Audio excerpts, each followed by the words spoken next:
Looking back on my career so far, it feels like the ride of a lifetime. As the CEO of SoulCycle, I mean that both literally. I'm often on a bike, riding in our studios every day, but also figuratively.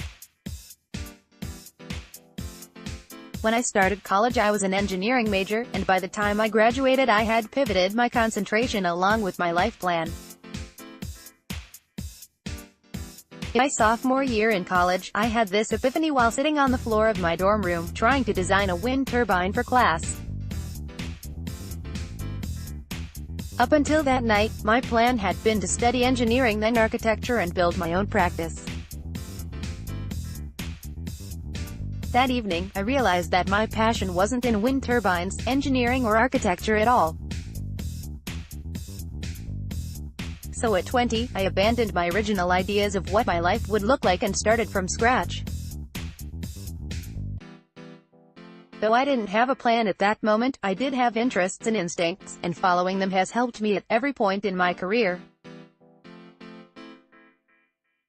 While it wasn't all smooth sailing from day one, those qualities helped me foster a sense of gratitude and perseverance throughout my career, which has led me from Starwood Hotels to the founding team at Virgin America, and most recently, from the VP of Business Development at Equinox Fitness Clubs to the team at SoulCycle.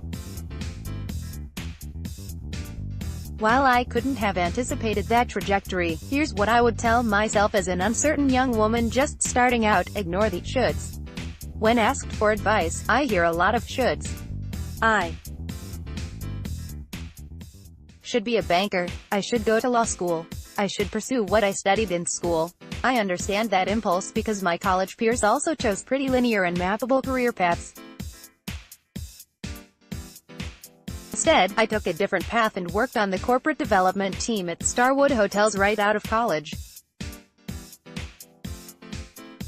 None of my friends understood my choice, but before graduating, I stopped thinking externally and began surveying myself internally. I assessed my interests and knew that an entrepreneurial first step, albeit within the framework of a larger company, would ensure I was constantly learning and engaged in my first job out of college.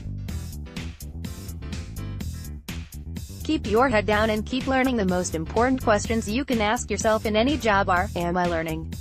Am I interacting with people and projects that push me? Am I moving beyond my own edges and getting out of my depths? Looking back, I grew the most when I learned the most, when I was in over my head or asked to do an assignment outside of my daily responsibilities, and many times, my existing skill set. That's what led me to SoulCycle. I started helping out at the small startup after Equinox acquired a majority stake, even though that technically wasn't in my job description.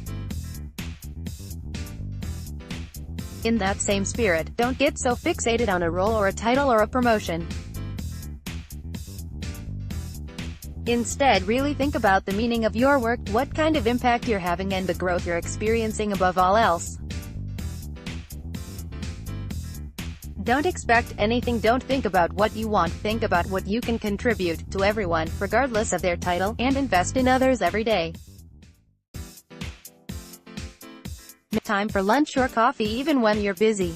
You never know where those relationships will lead, be it in partnerships, negotiations, or your personal life. One huge reason I'm here today is because I was lucky enough to meet a woman who needed an analyst on her corporate development team at Virgin. A mutual friend connected us, and when we met, I focused on her story and her needs instead of searching for ways she could help me.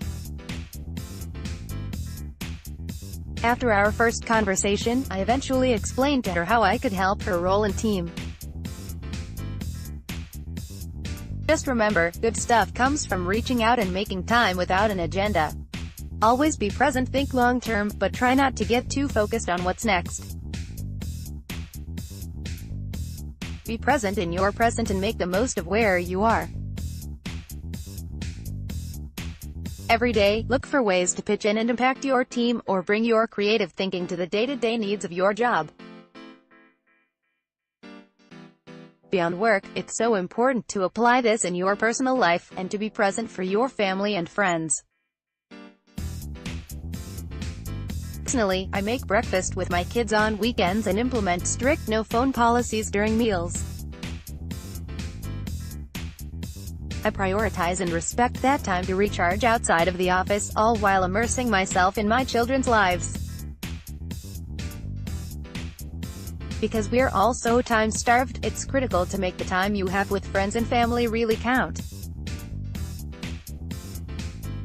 Ask for feedback often, and early. Make feedback a constant conversation throughout your career and make it contextual.